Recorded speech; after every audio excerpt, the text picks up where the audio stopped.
Mga mister, gusto niyo bang lagi masaya si Mrs.? Yan, kung yan ang gusto mo, makinig ka.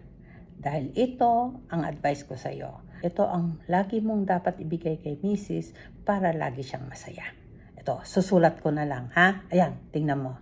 Ang number 1 na kailangan nila is care. C-A-R-E. Diba? Care. Pangalawa, importante ito. Kailangan po, huwag niyong kalilimutan, bigyan sila ng attention. Yan.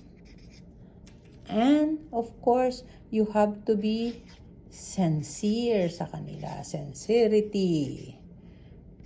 Yan. Siyempre, pang-apat, you should always be honest to them. Kailangan nila ng honesty. Yan. Diba? Para hindi nyo makakalimutan, ito ang ibigay nyo sa kanila dahil yan ang kailangan nila. Ano yan? O, diba? Yun. So, tandaan nyo ha. Yun ang kailangan nila. C-A-S-H. O, diba? Cash.